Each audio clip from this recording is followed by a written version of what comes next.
Mi nombre es Andrés Paucarima, alumno de la carrera de Electrónica en el Instituto Superior Universitario Sucre y voy a presentar el uso adecuado del for, if, vectores, en el lenguaje de programación C++. Definición del for en C++.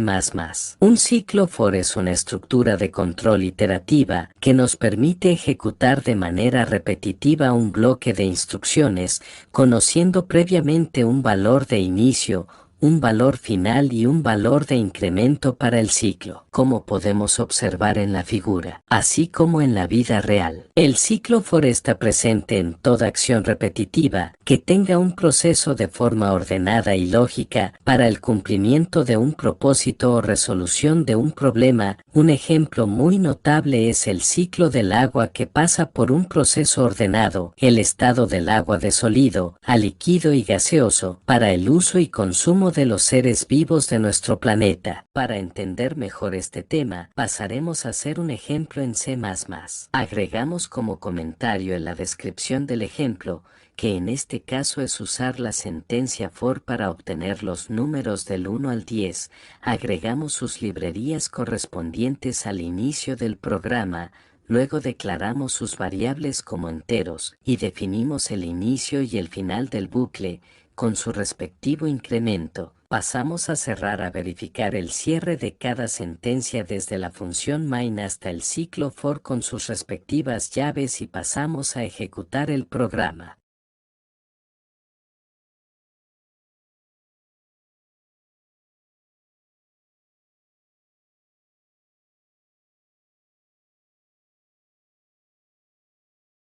Definición del if en C++.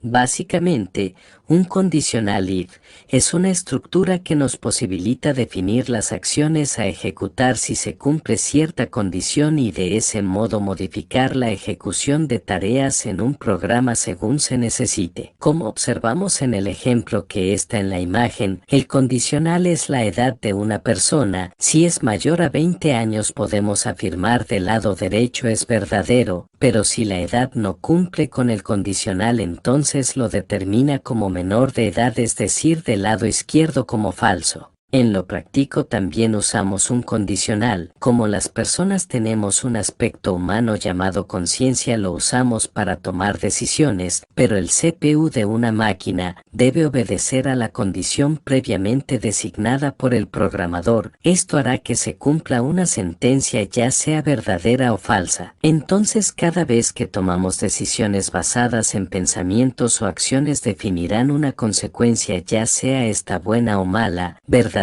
o falsa para la resolución de un problema. Ahora, realizaremos un programa que determine el valor de 5.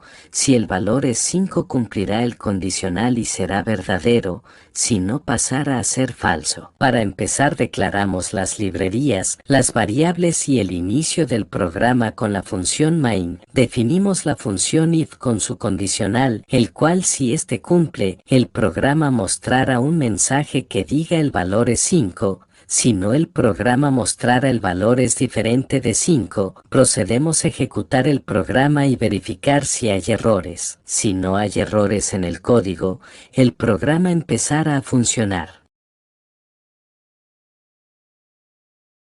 Definición del vector en C++.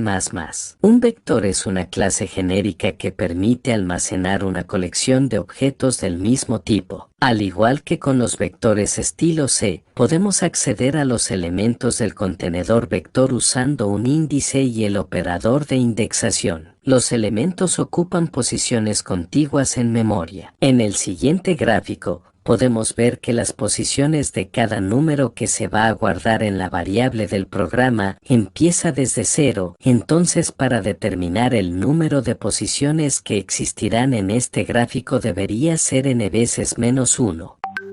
En la siguiente imagen, observamos la estructura de un vector con detalle de sus partes como número de elementos de vectores, asignación de valores, nombre del vector. También está la definición del tipo de variable que es de número entero. Para entender mejor esto, realizaremos un ejemplo simple en C++, introduciendo las librerías y la estructura de la función ya antes mencionada. Para este ejemplo vamos a hacer que el programa defina un vector de números y calcule la suma de sus elementos.